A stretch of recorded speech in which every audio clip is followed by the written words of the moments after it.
Hello friends. Our next colligative property is osmotic pressure. जैसा कि हमने colligative property में प्रीवियस वीडियोस में आपको बताया था, 4 colligative property होती हैं, चौथी आज आपको पढ़ना है। इससे पहले 3 आप पढ़ चुके हैं, relative lowering in vapor pressure, elevation in boiling point और depression in freezing point। अभी इन तीनों के न्यूमेरिकल हमने आपसे सॉल्व नहीं करवाए हैं। इससे पहले के भी राउल्ट्स लॉ से रिलेटेड उन सभी की चर्चा हम नेक्स्ट वीडियो में करेंगे। आज हम ऑस्मोटिक प्रेशर के बारे में आपको बताने चल रहे हैं। और ऑस्मोटिक प्रेशर को समझने से पहले सबसे पहले चीज हम लोग ऑस्मोसिस को समझते हैं। ऑस्मोसिस क्या होता है?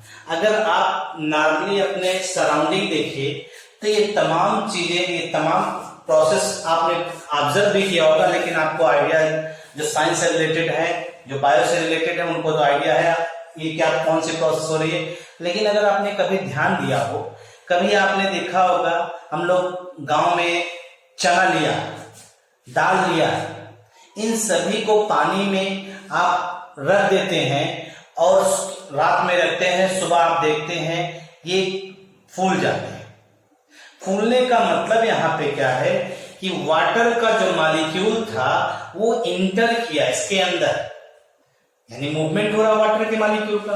वाटर का मॉलिक्यूल इंटर कर रहा है सीड के अंदर। ये प्रोसेस जो है ऑस्मोसिस से रिलेटेड, इस प्रोसेस को हम लोग ऑस्मोसिस कह सकते हैं। या कभी आपने गौर किया होगा, अंगूर लीजिए, अंगूर को आप अंगूर का जो कंसंट्रेशन यानी अंगूर के अंदर भी सोल्यूशन है, उस सोल्यूशन से ज्यादा मीठा अगर सोल्यूशन आप बीकर में ले लीजिए और अंगूर को डाल दीजिए उसमें, तो अंगूर जो है वो स्ट्रिंग करके वो किशमिश बन जाएगा। किशमिश को ले लीजिए, पानी में डाल दीजिए, भिगो दीजिए उसे, और पानी में भिगोने के बाद आप देखिएगा वो किशमिश जो है अंगूर की तरह स्वेल कर जाएगा। ऐसा कॉमन एग्जाम्पल आप खुद भी ऑब्जर्व करते हैं, घरों में तमाम चीजें बनती हैं। जैसे आप घर में खीर बना रहे हैं, उसमें आप किशमिश डालते हैं तो किशमिश जो है वो स्वेल कर जाता है। ये तमाम प्रोसेस जो है वो ऑस्मोसिस। अब हम लोग ऑस्मोसिस की बात करते हैं, तो ऑस्मोसिस की डेफिनेशन क्या है? और ऑस्मोसिस की डेफिनेशन को समझने से पहले सबसे पहली चीज आप जानिए, इसे किसने रिप्रेजेंट किया है? एबी नोलेट ने। Osmosis was first observe by Abbe Nollet. Abbe Nollet ने इसको ऑब्जर्व किया था इन 1748।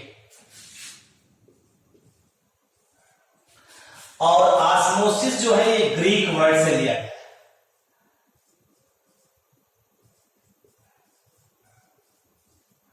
ऑस्मस, ऑस्मस मीन्स होता है टू पुश, पुश। ऑस्मोस मीन्स होता है टू पुश। तो यहां पे हो क्या रहा है? यहां पे जो सॉल्वेंट का मॉलिक्यूल है वो मूवमेंट कर रहा है, वो मूवमेंट कर रहा है टुवर्ड्स सॉल्यूशन साइड। कैसे? अगर आप ध्यान दीजिए, जैसे आपने कहा कि सीड को अगर वाटर में आप डिप करते हैं तो सीड में वाटर का मॉलिक्यूल इंटर कर रहा है, इंटर कर रहा है, ये सीधा सीधा आप ऑब्जर्व कर रहे हैं। लेकिन हम लोग ऑस्मोसिस को समझने से पहले उसमें तमाम चीजें जो इन्वॉल्व होती हैं उनको समझना पड़ेगा। ऑस्मोसिस में हमारे लिए एक मेम्ब्रेन की जरूरत पड़ती है, जिसे हम लोग कहते हैं सेमी परमिएबल मेम्ब्रेन। और इस मेम्ब्रेन की एक खासियत ये होती है कि ये अपने से होकर सिर्फ सॉल्वेंट के मॉलिक्यूल को ही पास होने की परमिट देता है। यानी सॉल्वेंट के मॉलिक्यूल इससे पास हो सकते हैं, बाकी और मॉलिक्यूल इससे पास नहीं हो सकते। और वास्तव में सेमी परमेएबल मेम्ब्रेन जो है ये 2 तरह से होती है। एक आपने सुना होगा natural semi permeable membrane, natural SPM. Natural SPM का मतलब जो नेचर में एग्जिस्ट करती है, exist in nature.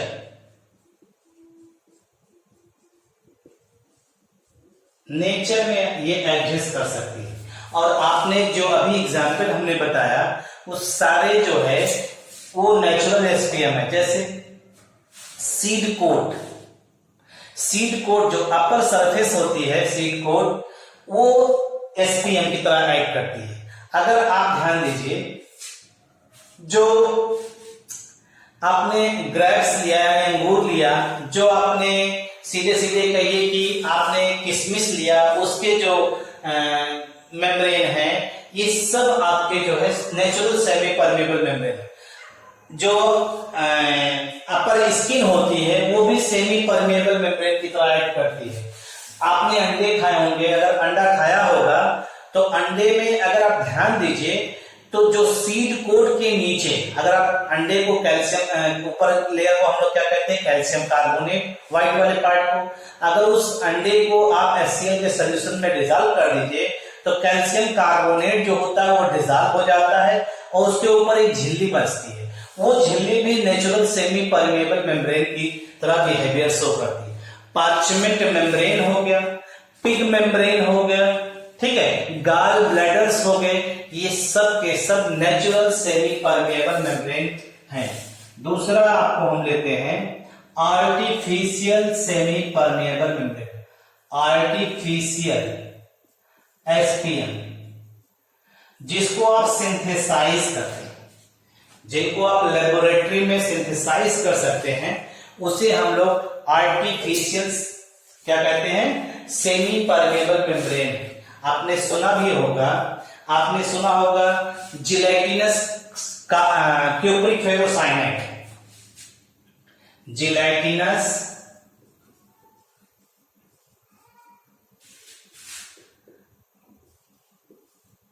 Cupric ferrocyanide, gelatinous cupric ferrocyanide, gelatinous calcium phosphate, calcium phosphate, आपने और भी सुना होगा ए लेयर ऑफ फेनॉल,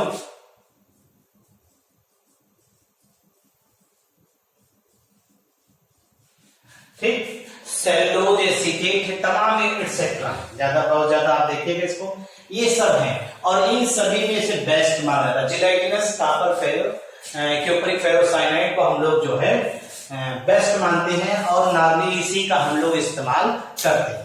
अब इनकी एक खासियत हमने आपसे बताई कि सेमी परमेबल मेम्ब्रेन चाहे नेचुरल हो और चाहे आर्टिफिशियल सेमी परमेबल मेम्ब्रेन, इनकी एक खासियत होती है सॉल्वेंट के मॉलिक्यूल को अपने से होकर पास होने देते हैं। इसके अलावा अदर मॉलिक्यूल को ये क्या कर रहते हैं, रोके रहते हैं। इसी सेमी परमेबल मेम्ब्रेन और को लेकर के हम ऑस्मोसिस के बारे में ऑब्जर्व करते हैं, ठीक है भाई।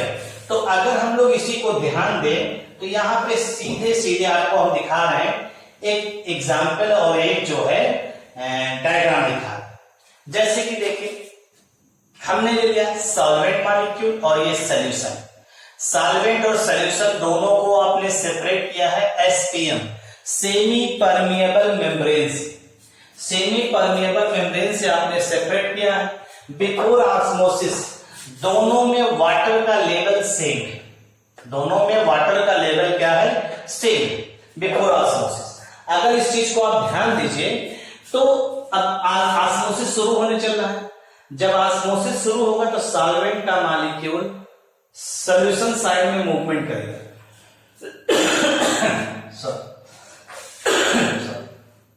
तो जब सॉल्वेंट का मॉलिक्यूल देखिए सॉल्यूशन साइड में मूवमेंट करना शुरू करेगा तो जो सॉल्यूशन साइड का लेवल है वो धीरे धीरे राइज करेगा और सॉल्वेंट साइड का लेवल धीरे धीरे लो करेगा। और इन दोनों के लेवल, टॉप लेवल के बीच के डिफरेंस को हम लोग किससे दिखा रहे हैं, एक्स से। अब यहां देखिए, यहां मूवमेंट ऑफ सॉल्वेंट मॉलिक्यूल्स हो रहा है towards solution side through SPM, movement of solvent molecules towards solution side through SPM, that is called osmosis. क्या कह रहे हैं हम, ये सॉल्वेंट मॉलिक्यूल का मूवमेंट हो रहा है सॉल्यूशन साइड में और किसके थ्रू हो रहा है, एसपीएम के थ्रू हो रहा है। इसी को हम लोग ऑस्मोसिस कहते हैं, या आप कह सकते हैं कि movement of solvent molecule from low concentration to high concentration. जैसे यहां सॉल्वेंट है, from low concentration to high concentration through SPM, semi permeable membrane, that is called osmosis. ये ऑस्मोसिस की सिंपल सी डेफिनेशन है, जिसको हम लोग यहाँ पे इस ऑस्मोसिस में ऑब्जर्व करें, इस डायग्राम के थ्रू ऑब्जर्व करें। अब अगर आप देखिए जो आप बताने चल रहे हैं, अब हम लोग पढ़ने चल रहे हैं ऑस्मोटिक प्रेशर के बारे में। ऑस्मोटिक प्रेशर की अगर हम लोग चर्चा करें तो ऑस्मोटिक प्रेशर में हम लोग क्या ऑब्जर्व करते हैं, जैसे हमने यही आपको दिखाया। अब ये देखिए, जो सॉल्वेंट का मॉलिक्यूल सॉल्यूशन साइड में मूव कर रहा है, अगर इसी लेवल को हम बढ़ने न दें, मतलब कि हम लोग सॉल्यूशन साइड में मिनिमम एक्सटर्नल प्रेशर अप्लाई करें, जिससे कि सॉल्वेंट मॉलिक्यूल का मूवमेंट सॉल्यूशन साइड होने से रुक जाए, उस मिनिमम एक्सटर्नल प्रेशर को हम लोग क्या कहते हैं, ऑस्मोटिक प्रेशर कहते हैं। ऑस्मोटिक प्रेशर कहते हैं, सॉरी। तो इस चीज को आप ऑब्जर्व करें। देखिए हमने क्या कहा, सॉल्वेंट मॉलिक्यूल का जब मूवमेंट रुक जा रहा है तो दोनों का लेवल मेंटेन, तो आपको कम से कम इतना प्रेशर अप्लाई करना है कि जिससे कि यह जो आपका वाटर लेवल का डिफरेंस है वो मेंटेन हो जाए। तो उस एक्सटर्नल प्रेशर को आपने क्या नाम दिया है यहाँ पे, ऑस्मोटिक प्रेशर। ठीक है भाई, तो ये ऑस्मोटिक प्रेशर के बारे में हम लोगों ने ऑब्जर्व किया। अब जैसा कि हम लोग ऑब्जर्व करते हैं, ऑस्मोटिक प्रेशर जो है ये कोलिगेटिव प्रॉपर्टी, ऑस्मोटिक प्रेशर जो है कोलिगेटिव प्रॉपर्टी है। तो अगर हम लोग इसको ऑब्जर्व करें,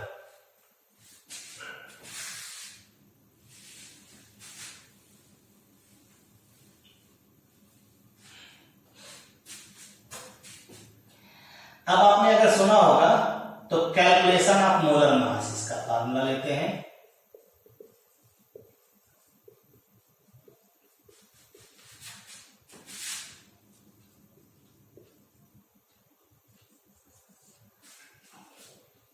According to Van Hoff equation,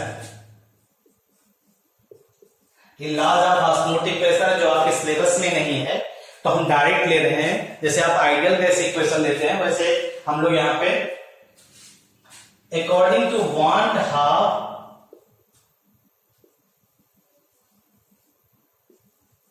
equation, pi is equal to C S T. Pi जो है यहां पे ऑस्मोटिक प्रेशर है, सी जो है कंसंट्रेशन है, एस जो है सॉल्यूशन कांस्टेंट है। एस का मतलब यहां पे है सॉल्यूशन कांस्टेंट,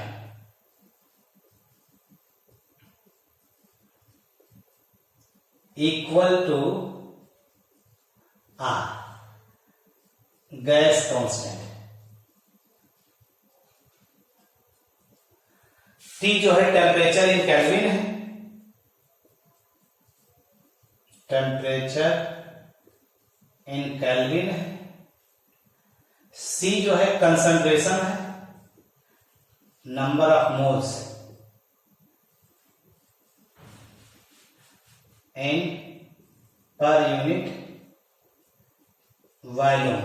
तो सी बराबर हो जाएगा एनबी अपान वी, और एनबी बराबर होगा डब्ल्यू अपान एम बी। अगर इसी को हम लोग ध्यान रखें, और पाई जो है ये ऑस्मोटिक प्रेशर है,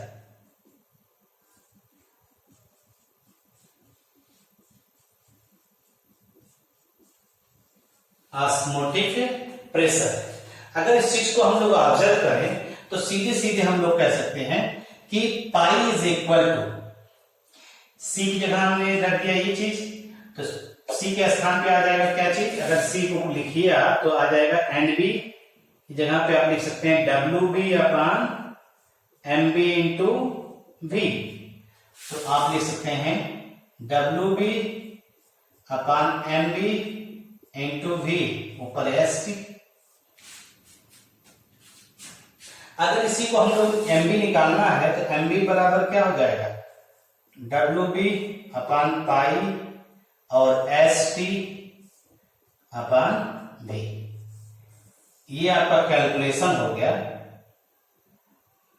कैलकुलेशन हो गया मोलर मास का। एमबी जो है यहाँ molar mass of non volatile solute है।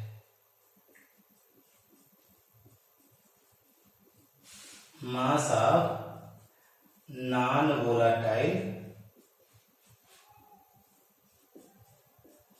सॉल्यूट और डब्ल्यू जो है weight of solute non volatile.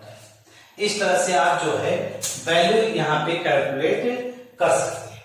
MB का कैलकुलेशन यहाँ पे सीधे सीधे आप यहाँ पे बता सकते हैं कि एमबी को कैसे हम लोग कैलकुलेट करेंगे। तो यहाँ पे ये न्यूमेरिकल वैल्यू दी रहनी चाहिए। ठीक है भाई।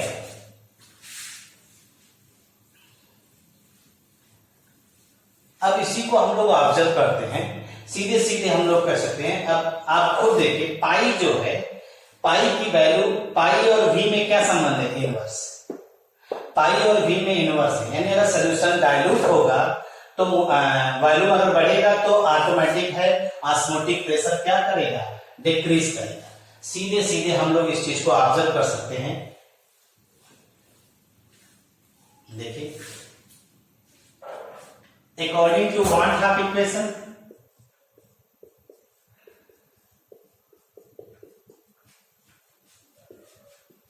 पाई इक्वल टू आपने कहा सी एस टी। आपको मालूम है at a given temperature S और टी कांस्टेंट, ये दोनों जो है कांस्टेंट होंगे। अगर ये कांस्टेंट है तो pi is directly proportional to C, और सी का मतलब नंबर ऑफ मोल्स। तो नंबर ऑफ मोल्स पे पाई डिपेंड कर रहा है, इसका मतलब है पाई जो है वो कैसी प्रॉपर्टी होगा? कोलिगेटिव प्रॉपर्टी कहलाएगा यहाँ पे। ठीक है भाई, इस चीज को हम लोग ऑब्जर्व कर सकते हैं।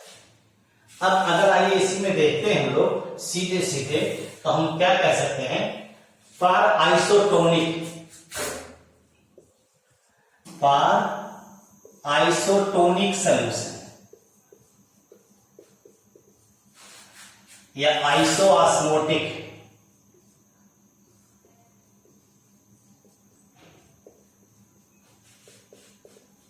आप कह रहे हैं ऐसा solution, two solution have same osmotic pressure. Iso means होता है equal, iso means equal, equal. दो सॉल्यूशन जिनके दोनों के ऑस्मोटिक प्रेशर अगर इक्वल है, एक समान है, तो उसे हम लोग क्या कहते हैं? आइसोटोनिक या आइसोऑस्मोटिक सॉल्यूशन कहते हैं। अगर इस चीज को हम लोग ऑब्जर्व करें तो मान लीजिए सपोज करिए, सपोज ए और बी, ए और बी दो सॉल्यूशन है। ए का ऑस्मोटिक प्रेशर पाई ए है और बी का ऑस्मोटिक प्रेशर पाई बी। ठीक, अगर हम लोग यहां पे कंडीशन ले लें, इस कंडीशन को ऑब्जर्व करें, तो सीधे सीधे हम लोग कह सकते हैं pi A is equal to क्या होगा? Pi A is equal to W A upon M A S T by V. ऐसे pi B is equal to क्या हो जाएगा? W B upon M B into S T by we.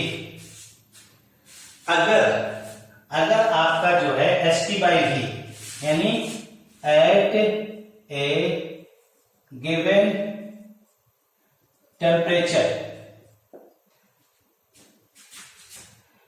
A and B solution are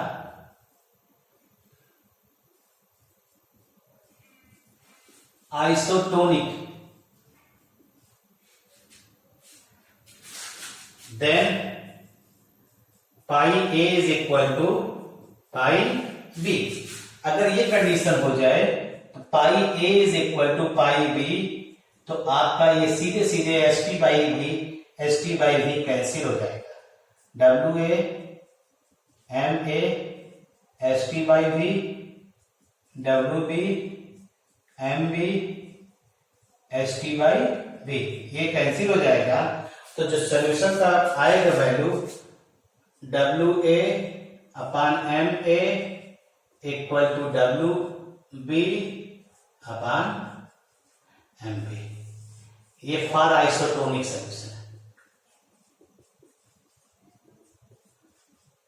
अगर इसी चीज को आप सीधे सीधे ऑब्जर्व करिए, ये इक्वेशन आ जाएगी, इसकी सहायता से आप जो है यहाँ पे कैलकुलेट कर सकते हैं किसी का भी unknown molar mass, unknown solute का मोलर मास जो है यहाँ पे कैलकुलेट कर सकते हैं।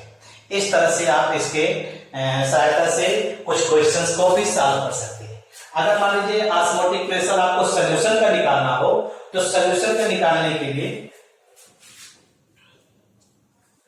ऑस्मोटिक प्रेशर फॉर सोल्यूशन, तो सोल्यूशन में जो है मान लीजिए पाई सोल्यूशन बराबर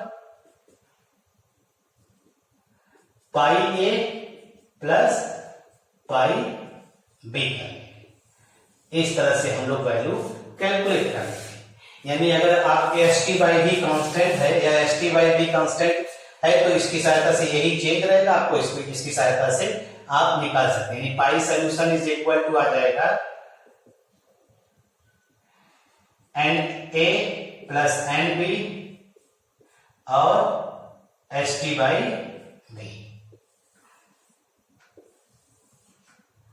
और भी जो होगा volume after mixing in litre. ये कुछ क्वेश्चंस इसी से रिलेटेड हम लोग कुछ क्वेश्चंस को भी पढ़ेंगे। तो ये पूरा कोलिगेटिव प्रॉपर्टी आपका हुआ।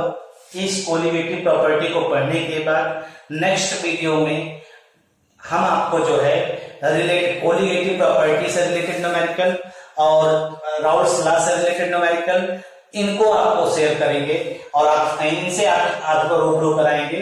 तो आप देखिए, इसमें जो भी परेशानी आपको लगती है, जो भी दिक्कत होती है, उसको आप बताइए। चैनल को सब्सक्राइब करिए, लाइक करिए और लोगों तक जो है अपने बेल मैसेज जो भी है आपके, उन तक चैनल को भेजिए और जो भी दिक्कत हो कमेंट करके हमको अवगत कराइए, जिससे कि आप नेक्स्ट वीडियो में इस चीज को, जो भी परेशानी इसमें आपको लग रही है, उसको जो है इसमें से रिमूव करके हटाया जाए और नेक्स्ट वीडियो अपलोड किए। Thank you.